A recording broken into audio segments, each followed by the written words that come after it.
What's up, y'all? It's John Lippy, Beyond the Harmony, beyondtheharmony.com. I hope you've enjoyed all of those videos Matt Weaver provided from the Bone Thugs versus 3-6 versus front row, high quality. Man, some of the best I've seen on YouTube. So anyway, what we're doing here is a little clearance. I'm calling it the Beyond the Harmony Notes clearance sale. We're not selling anything. We're just trying to show you some of the things that have piled up, things that I wanted to discuss. And it won't be just this video. It's going to be a series of videos plus at the live finale, I'll discuss some of this with Cecil and Matt. Not some of the stuff here. This is the stuff I'm not going to discuss with them. But anyway, let's get right into it. So first one is we got this amazing. So right off the bat, someone sent this killer collection. I think they were trying to buy this on eBay. So somebody had all these promo copies.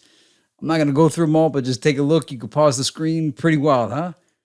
All right. And then this is the list of all the people that have been on Beyond the Harmony over the years. And then someone here, all right, this one, let me just read this real quick. This is someone commenting on what they experienced when you solved the riddle on the Eternal cover. So they said, a guy in an old Bone Thugs forum claimed that when he called that 213 number back in 95, he got a very creepy message of a demonic voice saying words and letters are just numbers and numbers make money. The message would end with a howl of wind, and the voice concluded with saying, it all started in Compton. And everything would end in Compton. I think it may have been a way to promote Eazy's final album. I also understand that the voice would guide callers to press numbers on the phone. For example, if you pressed 1, you got an offer on some Bone merchandise. You pressed 2, you'd get songs from Creeping on a Come Up and so forth. Other rumors suggest that when you called the secret number, you got a 30-second of a still unreleased Eazy-E song called Everything I Love. Wow, all that's pretty cool. That wasn't my experience. My experience was exactly what I put on the video, but I'm not saying this didn't happen. This is pretty cool. If they had multiple different versions, each time you called it randomly would play something. The reason why I didn't call it many times was back in 95, long distance phone calling still existed. I don't think we had nationwide long distance yet. So yeah, if anybody remembers any of this, let us know in the comments. That's pretty cool. All right, that one is a private message, so we'll leave that out. But it was talking that Eugene Jackson had worked with Brothers for the Struggle and that he and Bobby Jones did their best to try to help Bone out and stay out of trouble. All right, so now here, we may actually cover this on the show when we do a live, but I wanted to give this was one idea I had years before we even did Beyond the Harmony. I wanted to do a top 12 weird Bone videos. So number 1, I had Life by Tay Smalls featuring Busy Bone and Lazy Bone. You remember they have the that Michael Jackson lookalike in a video, and it's like in front of a blue green screen. The whole video is pretty strange. The Warriors video, Warriors Part 2. I'm sure I don't need to explain those. Hustler's Anthem. That's that one with Sir Cray and Young Noble, but it's all about Busy Bone in that. Busy is just moving so quickly and fast and rapid in that video. It kind of just throws it off for the rest of the pace of everyone. It's cool, but weird. All right, number 5, you have Cheaters. That's with AC Killer and Busy Bone, and it's just like a home video, music video. And then Crazy and the White Guys from the Liquor Store. You know the song I'm talking about? Da-na-na-na, da-na-na-na. I forgot the name of the song, but you know the video. Rodeo, Jesta James and Crazy Bone. That one just kind of came out of nowhere. It's kind of more normalized by today's standards, being that country rap is a thing. And the interesting thing with Jesta James is he ended up coming out with like another solo album that didn't have that on it. And he was kind of like a regional success. He kind of got kind of big. Like when people saw this video, they thought he was just like a Vanilla Ice, but he kind of like modified his style. So it's like more country, and he's got a whole band, and there's like a country singer in the group, but he's got a lot of music videos. So he actually turned out to be moderately successful. All right, number 8, Fuck the World video by Busy Bone from the Mr. Ouija DVD. All right, it's a strange video. It's just weird. Number 9, Get High. All right, this video to me is hilarious. In fact, like, these are the kind of things that are just genius. In the video, it's Busy Bone in a hotel with some of his friends, and he's ironing clothes while rapping. I always found that, sometimes rappers would do things like that. They would just do basic tasks while rapping. And seeing Busy iron his clothes while rapping was highly amusing to me. Number 10, ain't nothing like money in a Ziploc bag. You know that one. And the fantasy. I mean, who would have thought you would have seen Bone or Crazy Bone and Busy Bone at a roller skating ring? So yeah, with disco balls and everything that you saw there. Number 12, roller coaster. You've heard Cecil and I complain about roller coaster over the years, but once I saw the video for roller coaster, I was able to appreciate the song a lot better. Sometimes music videos bring songs to life because you get a little bit more of an idea of what the artist was doing when they made it. All right, what do we got here? This was a pretty funny post I saw on the BTH board. It says, I can't believe this nerd never did one track with Bone Thugs, but made all those whack-ass music with Eminem and Kendrick. Dude, Cole Gates has some of the funniest posts I've ever seen. Like, there's a talent to come out with stuff that's so preposterous. And that was hilarious. I mean, I was amused that Excel was down here saying, hey, whoa, hold on. Eminem and Kendrick? Calling Dre a nerd is also funny, too. All right, so this one's from Daniel Mamus. We never got around to calling him, but he posted this publicly. So I'm not like doxing the poor dude. But it says, I used to work for Bone Thug Records back in the day. If you have any questions, feel free to call me. So if anybody wants to take up the mantle of Beyond the Harmony and do some interviews, Daniel Mamus used to work for Bone Thug Records. Right there is a great lead. Okay, this is like an old advertisement for Aftermath. So one of those questions we always had was, what happened to Aftermath? GNT, Fleshbone International, Mo Thug Records, 2000. So this is old, man. And then Bar None Kingdom. It's always cool to see like what things never happen when you look at old advertisements. Spice One Greatest Hits on Jive Records. Lazy Bone coming soon in 2000. Desperado Records, Mo Thug Records. GNT Entertainment coming soon from Jeff Williams, the movie G Mentality, featuring GNT Entertainment. All right, well, whoop, there it is. All right, now this was an app that I was trying to create the Ruthless Records family tree, and I would have done it. The problem is the way these family trees work is you have to have two parents, because literally this was an application for real genealogy. So obviously no single human being could exist without two parents, although, test tubes and stuff. But you know what I'm like. In reality, that's the deal. So I was able to like create this marriage here. Jerry Heller and Eazy-E created Ruthless Records, right? So that one, you could use your imagination on that. But once it got out of that, to create like these linkages requiring two parents, it didn't happen. It would have been awesome though. I would have built this whole thing up and would have had it branch out to Death Row and would have had it branch out to Aftermath. I think somebody else did it along the line. I was just trying to find a dynamic application that could do it so that you could create. I wanted to create like I should have used like an org chart, because what I wanted to do was when it got to the 5 Bone members, I wanted to have everybody underneath that reported to Lazy Bone. So like his generals, his subordinates, I wanted to have all the Mo Thugs and all the Harmony House link up to Lazy. And then some of them branched out as well. And I wanted the whole org chart to flow. And then Crazy Bone having the Life and Thug Line, and you get and Busy Bone with the 7 sign, and just have the whole thing branch out and to see how that went. Because there's been a few things in Mo Thugs that branch out as well. So that would have been cool. If anybody wants to do this, feel free. We'll showcase it on the channel. But it was an idea I had. But once this whole relationship thing, I wanted it to look like this too. There's a lot of org chart software, but I didn't want to have just like names, because this would have been so boring. Like imagine if it was just text, Ruthless Records. I wanted pictures. And I liked how this looked. I thought this was appealing for people to explore and like examine. If it was just text, especially if you didn't know somebody's name, especially some of like the more obscure Mo Thug artists, I wanted to have pictures for everything.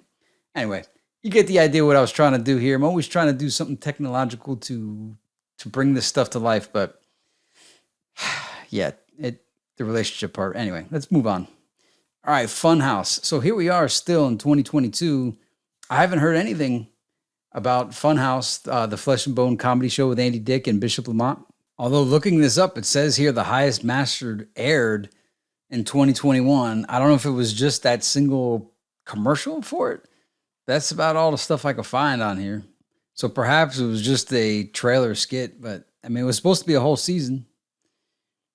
If anybody's got any info on Funhouse, let everybody know, because I think everybody's waiting on this one.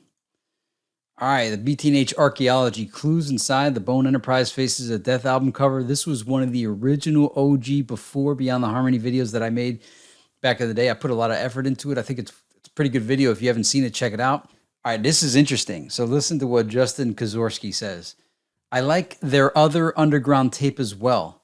The real original for Bone. It's a lot smoother with a twist of their trademark harmony G-Funk voices and their hardcore gangster rap style all sequenced together, almost identical to their Days of Their Lives vibe that they did many years later. They weren't even calling themselves Bone.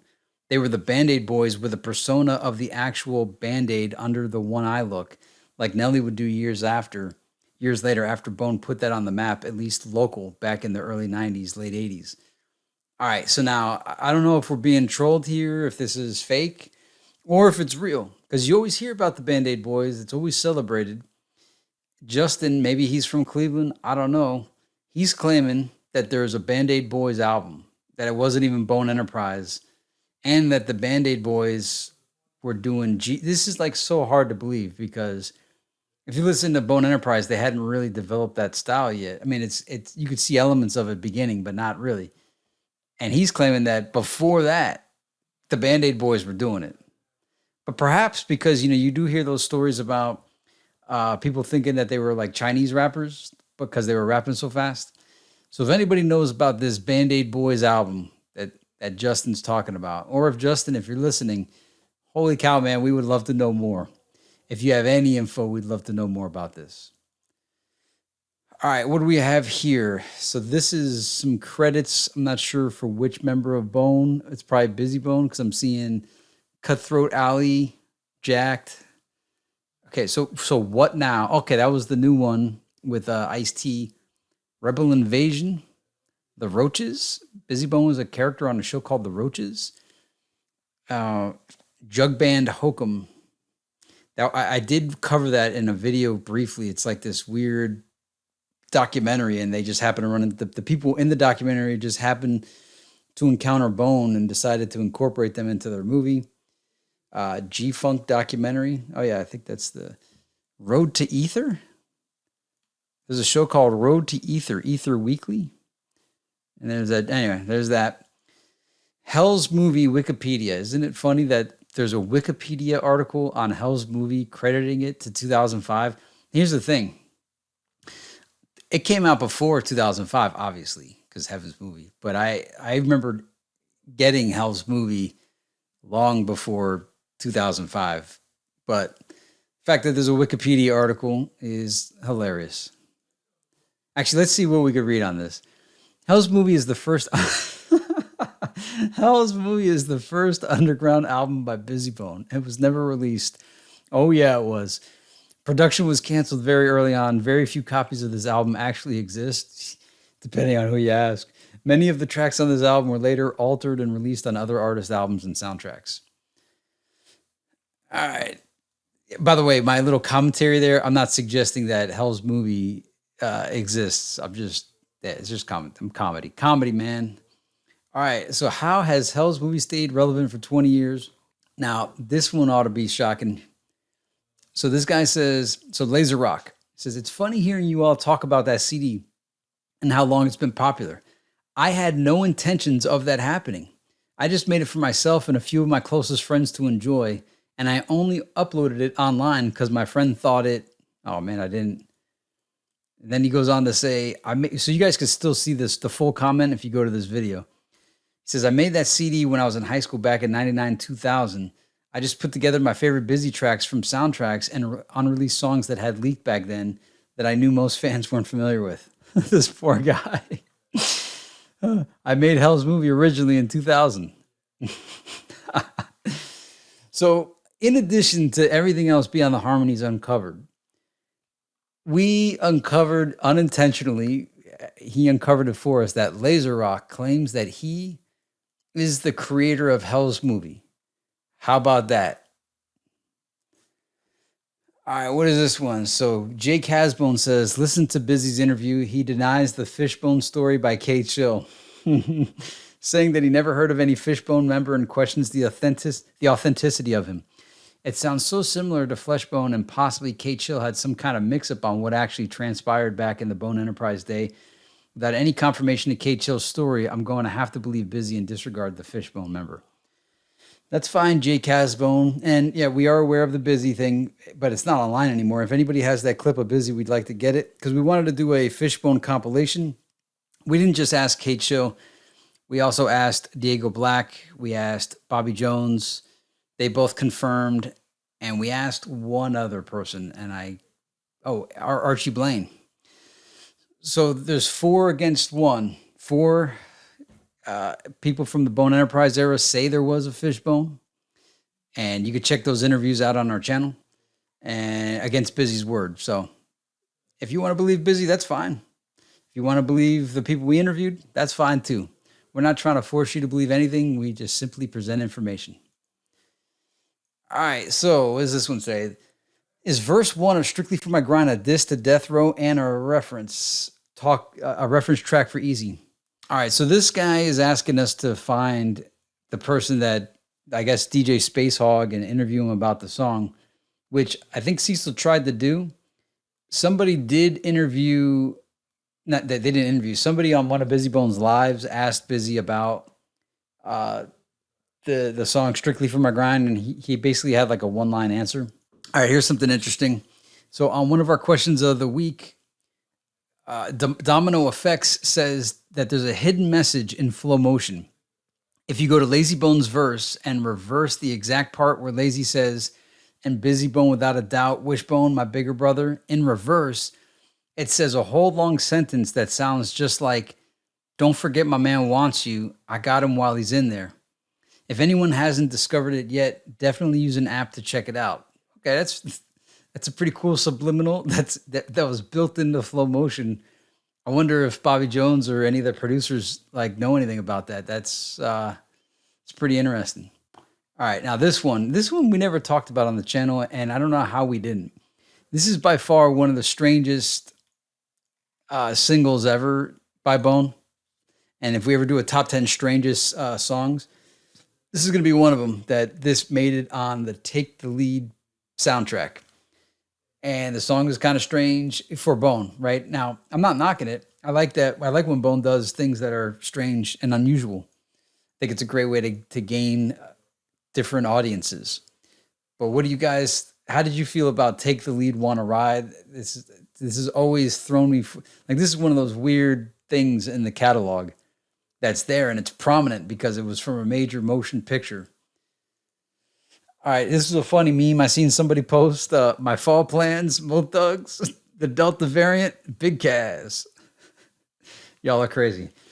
And the Wishmaster album covers and the Wishmaster desires of the fans to finally get a Wish album, they continue on to this day.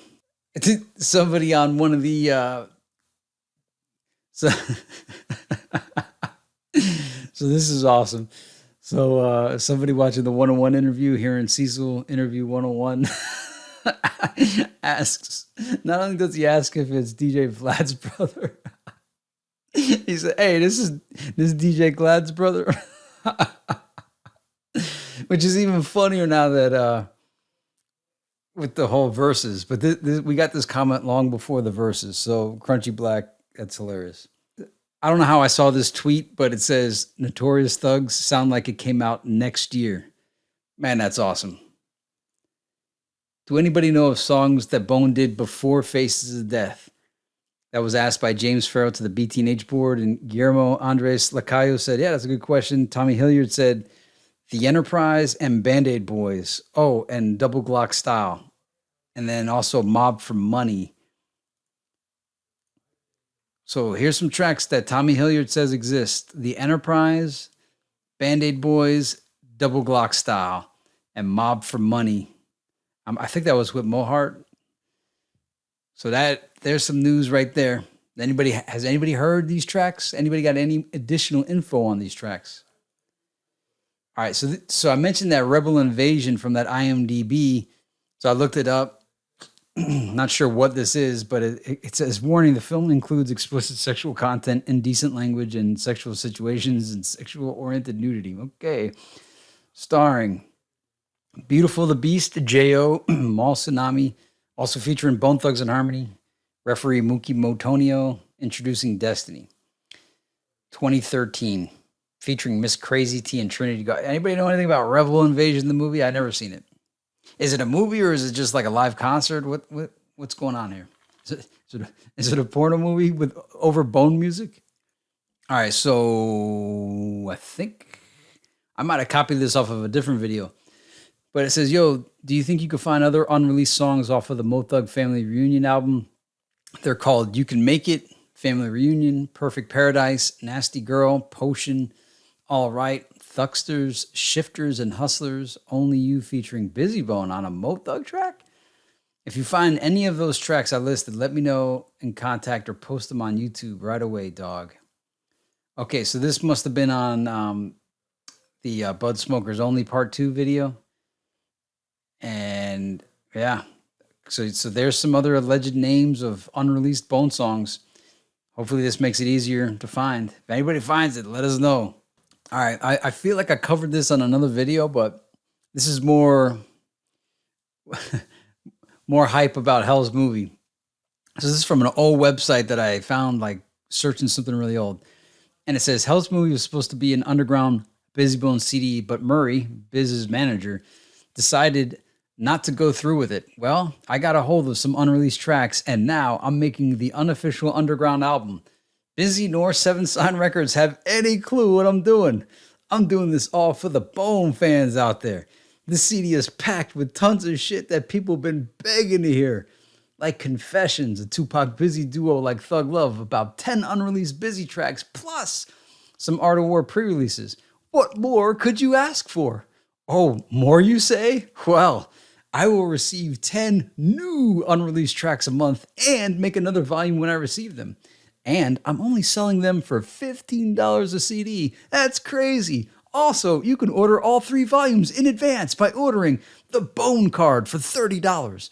The Bone Card is a laminated card like a credit card that will entitle you to all 3 volumes of Hell's Movie and 1 free Bone collectible. Wow, it's 3 volumes? I always thought it was 2. And 1 free Bone collectible, a poster, shirt, buttons, pics, autographs, only for $30. Now, if you are ready to order, then click here. If you want to see the cover and all the pics from the booklet, then click here.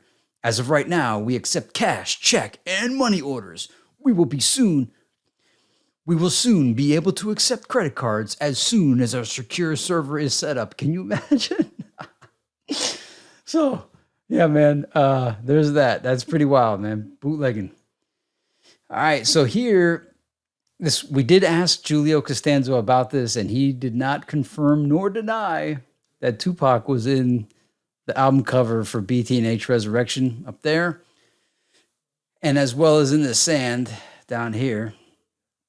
Tupac in the Sand and Tupac hidden in the album cover up there. And the funniest thing is, if this whole thing wasn't true, that's even funnier. That people have believed this all these years. But yeah, there it is. Whoop, there it is. So you go take a look at your Resurrection cover. Do you believe it? Is it Resurrection of Tupac?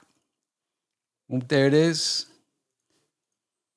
All right, what have we here? All right, so 1999 sealed Presence of Darkness, Welcome to the Underworld promo, cassette wrap. All right, now why is this interesting? Well, let's see. Who is this? It is... I know who sent this to me is watching, so if you want to explain what we're missing here. All right, Cole Gates, once again, the funniest poster ever on BTH board, the #1 troll of all time. Yo, I was just talking to a dude who in the industry, and guess what? He said, one of them Bone Bros has been cloned. He wouldn't tell me which one it was. He wouldn't tell me which one it was, but he said the one who was always missing. And then all of a sudden, he creeped on a come up and dropped 2 classic albums and was on The Breakfast Club. You do the math. Oh man, I wish I could like flag to see every time Cole Gates posts, because it's always this dude needs props for just constantly trolling the whole. This guy is the #1 troll, and I say that in the best possible way. Like, that's not a knock. I always look forward to seeing what Cole Gates has to say. All right. So one of our favorites, Frank 216 DNA Level C says, I have great news about Sons of Assassins. When the time is right, I will share some super cool info with Bone Thugs and Harmony. I spoke directly with Cray last Friday at Mocha in Cleveland. All right, Frank. Well, if you haven't already, let us know. Let us know. When, Frank? All right, there was this meme that I seen, and man, whoever made that is awesome. Like, what a great, just everything about this is genius, pure genius. How many of you was that? I'm right now, I'm kind of talking in a flashback mode, because as I'm looking at this, I'm remembering exactly where I was when I did the same. I didn't make this meme, but I did what this meme is suggesting. I even remember the mirror I did it in. Man, some good times back then, man. All right, so this is one that Tommy Hilliard post about those old songs. And so James Farrow said, hey, it had to be around 90, 91, right? Tommy Hilliard said, nah, more like 88, 89. And man, did they sound like kids. Damn. All right, now here's a documentary I've never seen or heard of from 2013, Bone Thugs and Harmony from Cleveland to the World. The film discusses and showcases Bone Thugs and Harmony's impact on the sound of popular music through the testimony of acclaimed peers in the music industry, as well as their live harmonic performances. Oh, that would have been nice to see, like a whole movie, a whole hour and 11 minutes of people giving their flowers to Bone. Yo-Yo is in it too. Wow, okay. Okay, more of that thread. Tommy Hilliard said Mob for Money they did with one of the Poetic Hustlers. So like I said earlier, I think we confirmed that it was Mo Hart. And Slugs and Thugs they did with some dude named Half Pint, which I think Mo Hart said that was his original name, if I remember correctly from the interview. And then SCT was with a very young Ken Dog and Scampone. Wow. Tommy Hilliard asks if the songs are on YouTube. And Tommy says, no, it was before the YouTube era, all the old stuff. So this man, Brandon Thylavong is hilarious. So we asked for people if they had any questions they wanted us to ask Thug Queen. And Brandon says, yeah, ask her if she's still wanted in 4 counties for armed robbery. It's hilarious. All right, this is Graveyard Soldiers.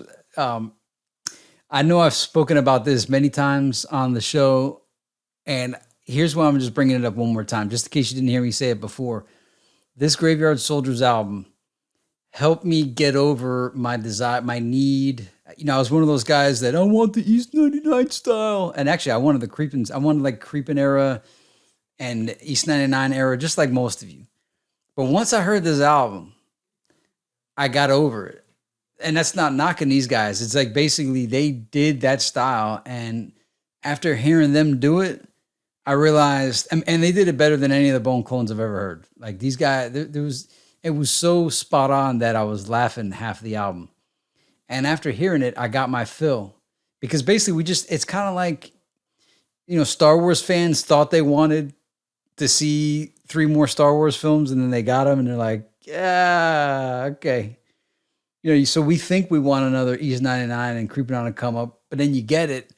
And I'm not knocking the Graveyard Soldiers. It was amusing, but it was a cure. So I'm talking about this to be a cure. If you're still hung up that you need that East 99 style, just listen to this album front to back and you'll be cured. It's a cure. It's a freaking cure. In fact, try it out and then see if you still need it after it. And make sure you listen to the whole album, because it's kind of like, you know, when the doctor says, you know, you need to take the whole entire set of pills here. You need to go through the whole album. Like, don't just listen to 2 songs and then quit.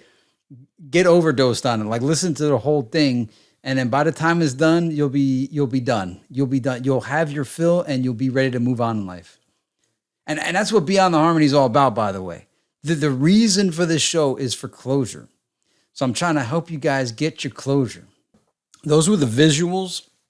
I have one final topic I want to talk about. I don't have anything visual to show you about it, but it's and I don't know how long this is going to last. So first question is, let me ask you if this was you guys. Were you always trying to sell your friends and sell your peers? It didn't have to necessarily be your close friends, but like, some of the kids at school. Basically, were you trying to sell everybody on Bone? And most of your friends were like, nah, I want Redman and Method Man. Or I want that Wu-Tang. Or, yeah, I want that Outkast or DMX. And like nothing was ever good enough.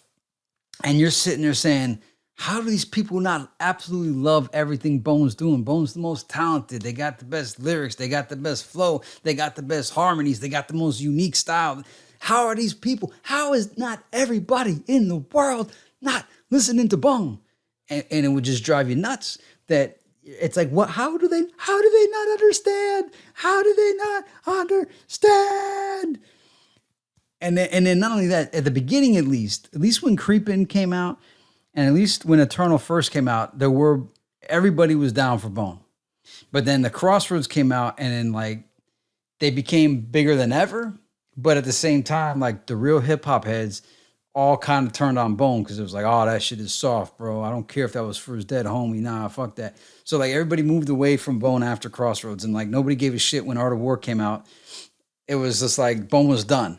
And then like I'm sitting there with Art and constantly trying to show people like, oh no, Bone, they're thuggish ruggish, man. Nah, fuck them, dog. I'm done with Bone. Bone's whack now. And it's like, what? No. And so you're trying to find all these ways to convince people. And so like when the Art of War came out, it's like, hey guys, hey, look, Tupac's on the album. Tupac's on it. Thug love it. It's got gunshots. Listen, isn't that cool? Isn't that hard enough for you guys? Come on, man, Bone's gangster. And everyone's like, nah, man. Nah, we done with Bone, bro. They came and went, man. It's done. Nah, we moved on. And it's like, no. It's the Art of War. Look, they got face paint. Come on, Tupac. And nobody cared. It was like the movement came in and went. It was like without Easy, that was it. They didn't care anymore. And so you spend all this time trying to find ways to try to convince hip hop heads to like Bone, right? And this was going on for me every single year since like 96. And years lasted way longer back then, right? So then comes Busy Bone's solo album, Heaven's Movie. The music video for When Thugs Cry comes out. And I see it and I'm just like completely titillated, thrilled. I'm thinking, oh man, look at it. Busy did everything these hip hoppers say they want. He's in prison. He's even in the orange suit. He's getting out. He's got the chains on him. He looks completely insane. He's got the guards holding him down. And he's rapping so freaking fast. Had so much energy in it. I'm thinking, they gotta love him now. There's no way they're not gonna love this. This is the essence of everything they said they ever wanted. And the hip-hop heads didn't even care. And I was so pissed off when that happened. Because like I didn't know what else to do. I was like, Busy he just did everything these rap cats say they wanted to see in a video and a song. It even samples a Prince beat. So what more do you want? And I think at that point, that's when I started to grow real sour on like hip hop, because I noticed it was more than just Busy. Hip hop, this is the way I always felt about it.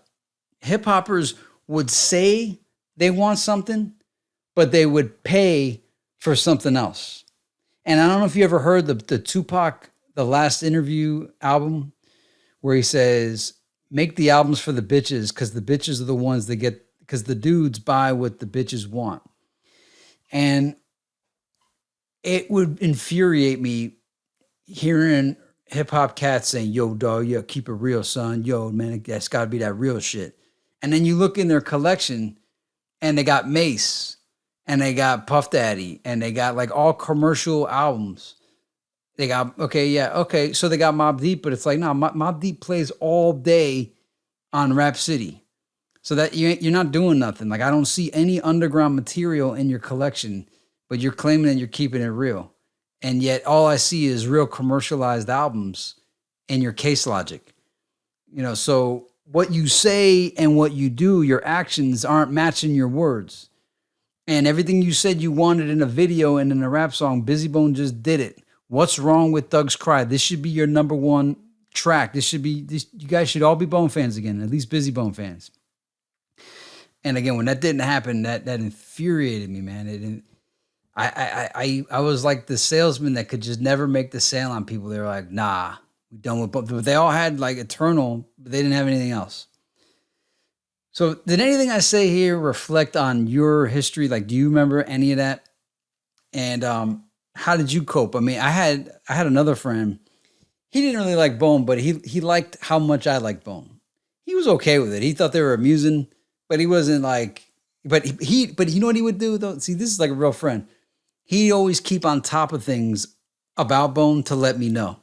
He didn't necessarily want to hear it all, but he knew I love Bone, so he would love Bone.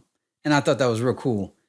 And what he would do though, he would have these really good albums, and he'd show them to me, and I was like, wow, that's a really like I can't think of some of these examples, but he'd have these albums that were so good. I'm like, yo, why aren't you telling everybody about these albums?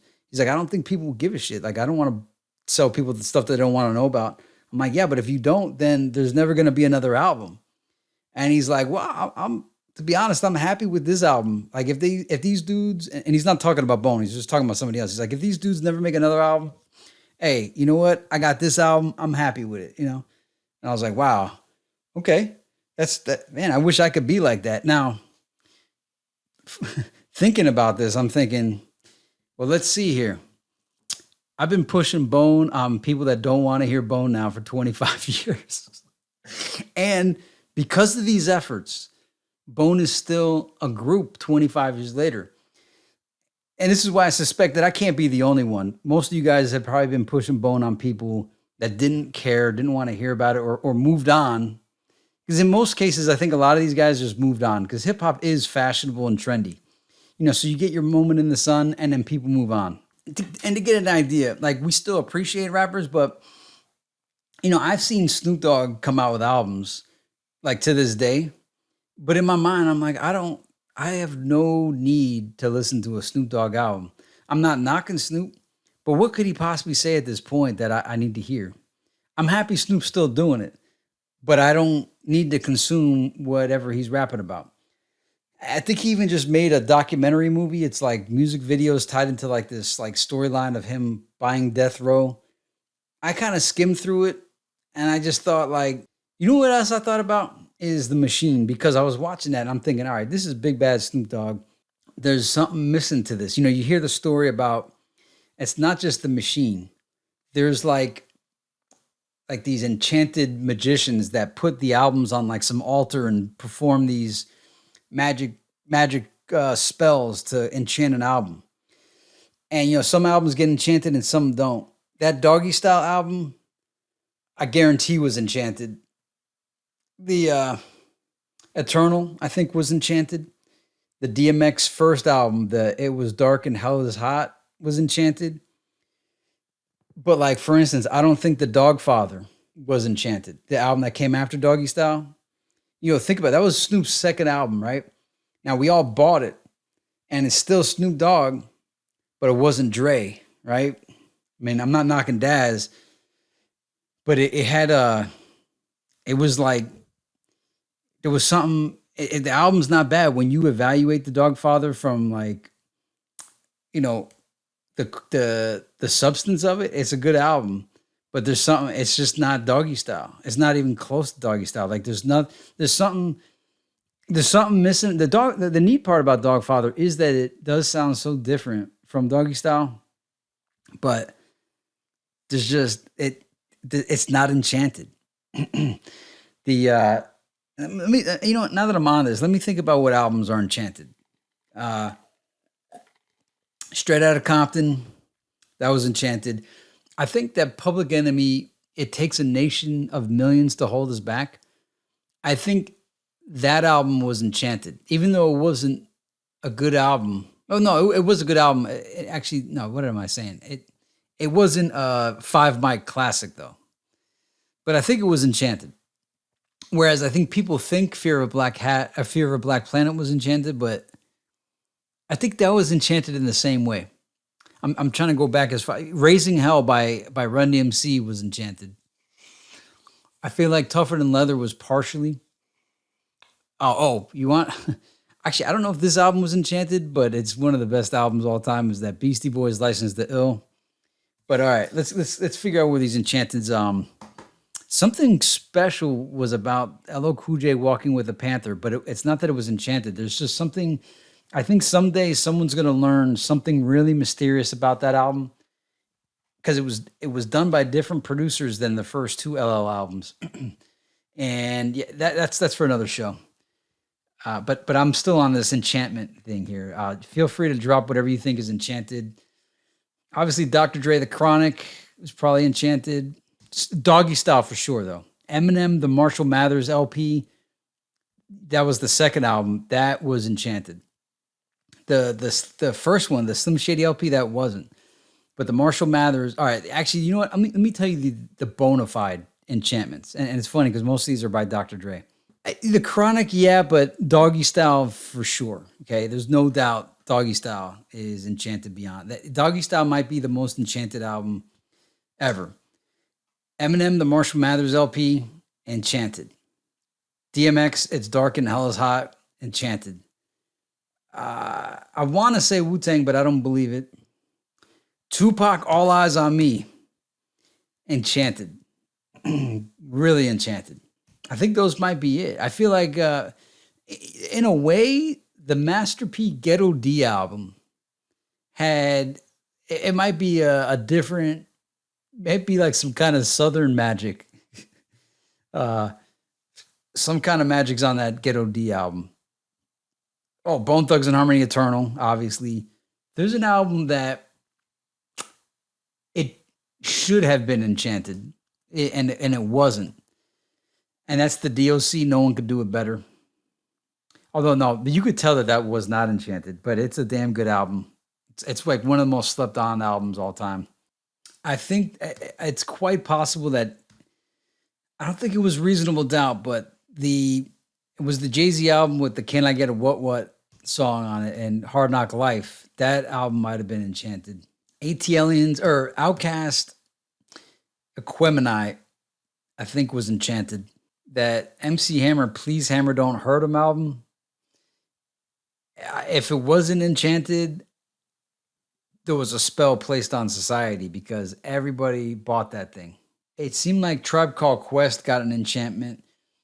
The Souls of Mischief 93 Till Infinity, the song felt enchanted because it lives on to this day, even though, I mean, yeah, we're always living in infinity.